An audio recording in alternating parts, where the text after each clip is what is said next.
Carl Dawson, 77 ans, portait le poids des années avec une dignité silencieuse. Chaque matin, il grimpait dans son Chevy rouge de 1967, un camion qui semblait défier le temps. La carrosserie, marquée par la rouille, les bosses et la peinture écaillée, racontait une histoire que peu pouvaient en lire. Pour les passants, c'était une relique pathétique. Pour Carl, c'était un compagnon fidèle, un témoin des jours les plus durs et les plus précieux de sa vie. Le moteur, usé mais têtu, démarrait chaque fois comme un écho de la volonté de son propriétaire. Ce dimanche-là, Carl gara son camion sur le parking du Riverside Café, au cœur de la petite ville où il vivait. Il était venu pour ses courses hebdomadaires, une routine qu'il suivait avec la précision d'un soldat. Autour de lui, des jeunes professionnels s'agitaient, sirotant des cafés hors de prix, les yeux collés à leur smartphone. Le vieux véhicule détonnait dans ce décor moderne, attirant immédiatement les regards moqueurs d'un groupe d'hommes en tenue soignée. Les rires éclatèrent, bruyants et sans retenue. « Regardez ce tas de ferraille !» lança l'un d'eux, pointant le camion. Un autre, déjà en train de filmer avec son téléphone, cria « Hé, papy, la casse est à 3 rues d'ici. Tu t'es perdu ?» La vidéo, destinée à devenir virale sur les réseaux sociaux, promettait d'amuser leurs abonnés. Carl descendit lentement de son camion. Ses mouvements, mesurés, portaient la marque d'une vie de discipline militaire. Il avait commandé des unités de transport dans 3 conflits, conduit des hommes blessés à travers des zones de guerre, survécu à des nuits qui hantaient encore ses rêves. Les moqueries de ces jeunes, avec leurs cheveux impeccables et leurs mains manucurées, glissaient sur lui comme une brise insignifiante. En marchant vers le café, il entendit d'autres commentaires. « Ces plaques de vétérans, c'est du faux, non? Qui garderait une épave pareille ?» murmurait l'un. Un autre ajouta plus fort. « Peut-être un sans-abri qui vit là-dedans. Faudrait appeler la police. » Carl continua, imperturbable. 27 ans dans les opérations spéciales lui avaient appris à choisir ses combats. Répondre à ses provocations n'en valait pas la peine.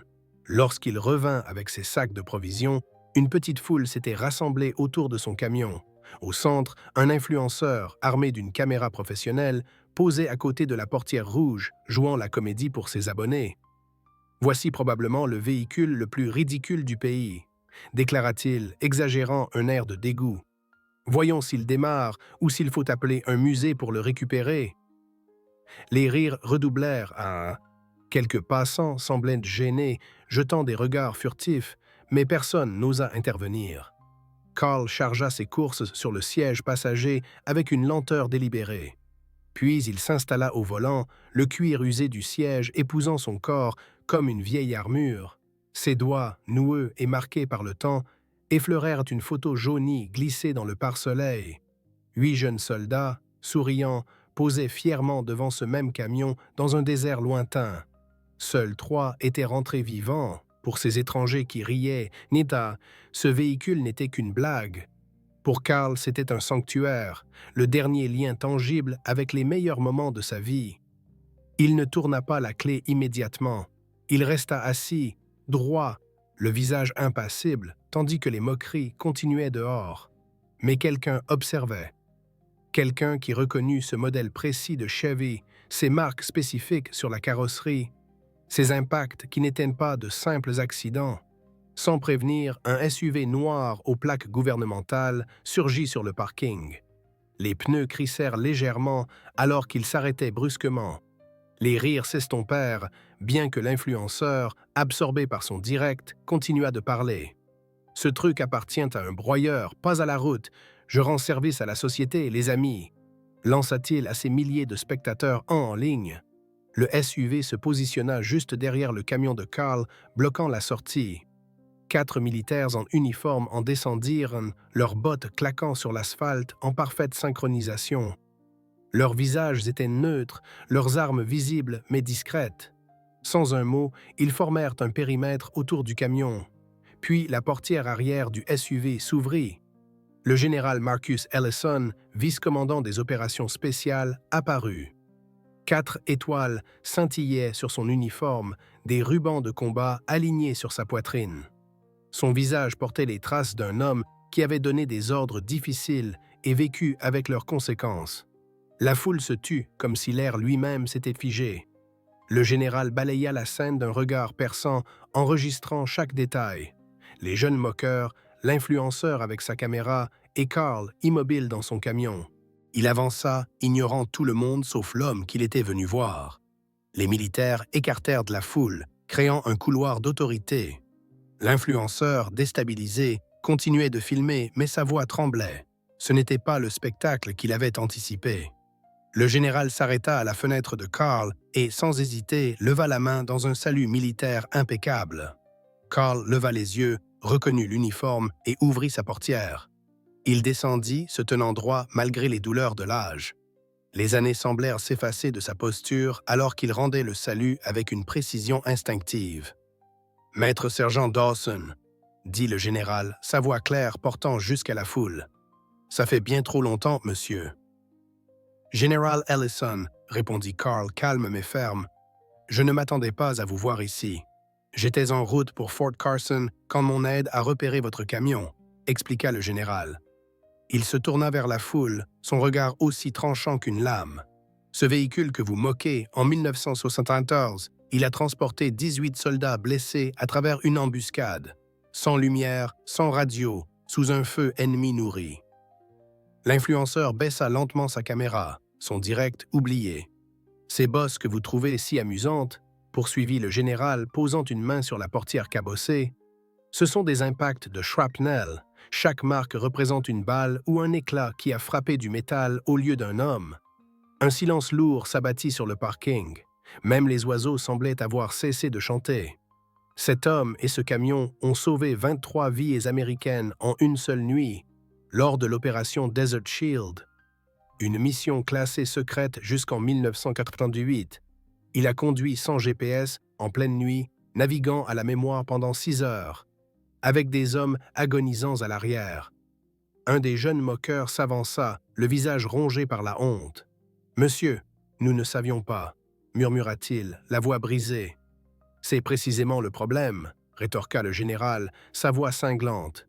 « Vous ne cherchez pas à savoir, vous jugez sur ce que vous voyez. » Il se tourna vers Carl, son ton s'adoucissant. « Le président m'a chargé de vous transmettre ses salutations, sergent. Quand je lui ai dit que je passais par votre ville, il m'a expressément demandé de vous rendre hommage si je vous croisais. » Carl hocha la tête, mal à l'aise sous l'attention soudaine. À cet instant, un vieil homme fendit la foule, s'appuyant sur une canne, mais avançant avec une détermination farouche. « Dawson !» cria-t-il, la voix tremblante d'émotion. « Carl Dawson, 5e unité de transport. » Carl plissa les yeux, puis un éclat de reconnaissance traversa son visage. « Rodriguez? Miguel Rodriguez? Vous m'avez sauvé, mon vieux, » dit l'homme, des larmes roulant sur ses joues burinées. « Juillet 74, une extraction de nuit. Je n'ai jamais pensé vous revoir. » Les deux hommes s'enlacèrent, un demi-siècle de souvenirs ressurgissant en un instant. Le général s'écarta discrètement, leur laissant cet espace sacré. Les téléphones, qui filmaient encore quelques secondes plus tôt, s'abaissèrent et, ce qui avait commencé comme une moquerie captura quelque chose de bien plus grand. Une reconnaissance brute, profonde, presque tangible. Dans l'heure qui suivit, la ville s'anima comme une ruche. Le maire arriva, essoufflé, alerté par un message urgent du général. Les journalistes locaux affluèrent, se préparant à couvrir un événement qui bouleversait leur communauté habituellement paisible. Carl resta près de son camion, stoïque, l'attention le mettant plus mal à l'aise que les rires d'auparavant. Les militaires maintinrent un périmètre respectueux, offrant à Carl un peu de répit pour respirer.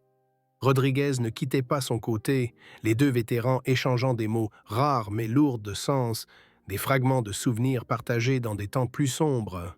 L'influenceur, celui qui avait orchestré les moqueries, s'approcha prudemment, sa caméra rangée. « Monsieur, » commença-t-il, la voix hésitante, « je veux m'excuser publiquement. Ce que j'ai fait était inexcusable. » Carl l'observa un long moment, son regard indéchiffrable. Puis, il tendit la main. « On fait tous des erreurs, » dit-il doucement, sa voix dénuée de rancune.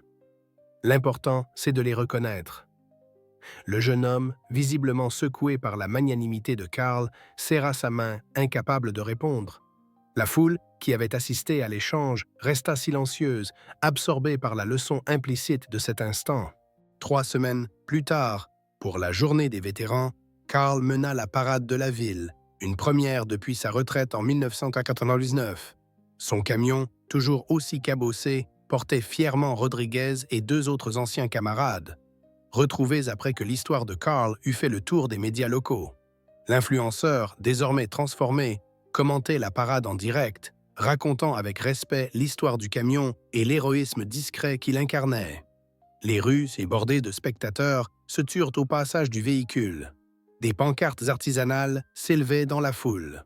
« Merci, maître sergent Dawson » et « Tous les héros ne portent pas d'uniforme ». Le moteur du camion, rauque mais puissant, résonnait dans les rues, comme un battement de cœur mécanique qui avait traversé la guerre et la paix, la moquerie et l'honneur. À la fin de la parade, sur la place centrale, Carl s'adressa à la communauté réunie, sa voix ferme malgré son aversion pour les discours publics. « Ce camion n'a rien d'exceptionnel à cause de moi », dit-il, posant une main sur la carrosserie. « Il l'est à cause de ceux qui l'a transporté.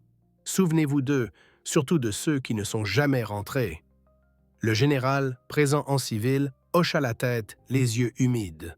« Certains véhicules sont plus que des machines », murmura-t-il à un aide. « Ce sont des mémoires, des promesses tenues, des vies sauvées. » L'hiver arriva, mais quelque chose avait fondamentalement changé dans la ville. L'atelier d'automobile du lycée local entreprit un projet ambitieux, construire une réplique miniature du camion de Carl, recréant chaque bosse, chaque éraflure avec un soin méticuleux. Carl visita l'atelier, examinant leur travail avec l'œil d'un artisan chevronné. « Pas mal, » dit-il, un sourire rare éclairant son visage buriné. « Mais vous avez oublié la marque sur le panneau arrière gauche. Celle-là m'a sauvé la vie en 1974, quand une balle de sniper a frappé le métal au lieu de moi. » Les étudiants, impressionnés, ajoutèrent la marque le jour même, suivant ses instructions précises. La ville lança un programme nommé « Héros silencieux », dédié à documenter les histoires des vétérans vivant discrètement parmi eux, ceux qui avaient servi sans chercher la gloire. Carl, malgré sa réticence à être sous les projecteurs, se mit à passer 2 après-midi par semaine à l'atelier du lycée. Il n'était pas là pour l'argent, mais pour transmettre. Sa patience, ses récits distillés avec parcimonie, devinrent une leçon bien plus grande que la mécanique. Les étudiants, d'abord intimidés par cet homme taiseux, apprirent à écouter, à respecter, à comprendre. Le Riverside Café, où il avait été moqué, afficha une grande photo de son camion sur un mur, accompagnée d'une plaque sobre. « Réfléchissez moins, écoutez plus ». Carl poursuivit sa routine inchangée, courses au supermarché, visites à l'hôpital des vétérans, pour conduire d'autres anciens combattants à leur rendez-vous, petites tâches quotidiennes accomplies avec la même discipline qu'autrefois. Mais désormais, les passants le saluaient avec respect. Certains lui serraient la main, d'autres offraient un mot gentil, un regard reconnaissant. L'influenceur, celui qui avait déclenché l'incident, tint sa promesse de changer. Il lança une série de vidéos intitulées « Héros cachés », racontant des histoires d'objets et de gens ordinaires au destin extraordinaire. Le premier épisode, consacré à Carl et son camion, attira des millions de vues, lançant sa carrière de créateur respecté. Il ne se contentait plus de chercher des clics. Il cherchait à inspirer, à éduquer, à réparer. 1 an après l'incident, la ville renomma son centre de formation professionnelle en l'honneur de Carl. Lors de la cérémonie, il resta silencieux, fidèle à lui-même, mais offrit à chaque étudiant une petite clé miniature gravée d'un message. « Continuez d'avancer, quelqu'un compte sur vous. » Ce geste, simple mais lourd de sens, devint une tradition dans l'école, un rappel tangible des leçons de Carl. Le général Ellison resta en contact, appelant chaque mois pour prendre des nouvelles de son vieil ami. Lors d'un de ces appels, il posa une question qui le taraudait depuis longtemps. « Carl, pourquoi avoir gardé ce camion toutes ces années? Tu aurais pu acheter quelque chose de neuf, plus confortable. » Carl réfléchit comme il le faisait toujours avant de parler. « Certaines choses, dit-il enfin, gagnent le droit de rester avec vous, peu importe ce qu'en pensent les autres. Ce camion et moi, on s'est fait une promesse il y a longtemps. On finira ce voyage ensemble. Et ils continuèrent, le vieux soldat et son fidèle Chevy, roulant à travers les rues de la ville avec un sens du devoir inébranlable. Ils n'étaient plus des reliques aux yeux de la communauté, mais des témoignages vivants, des preuves que la vraie valeur ne réside pas dans l'apparence, mais dans l'endurance, dans les promesses tenues, dans les vies sauvées. Le camion, avec ses bosses et ses cicatrices, devint un symbole local. Les enfants le montrèrent du doigt, non pas pour rire, mais pour raconter son histoire, apprise à l'école ou de leurs parents. Les anciens combattants de la ville, inspirés par Carl, commencèrent à partager leurs propres récits, brisant des décennies de silence. La ville, autrefois indifférente, apprit à écouter, à honorer, à se souvenir. Chaque matin, Carl démarrait son camion, le moteur grondant comme un défi au temps. Il conduisait, non pas pour lui, mais pour ceux qui l'avaient transporté, pour ceux qui n'étaient jamais rentrés. Et la ville, désormais, roulait avec lui, unie par une leçon apprise dans un parking, un dimanche ordinaire, quand un vieux camion rouge avait rappelé à tous ce que signifiait le respect.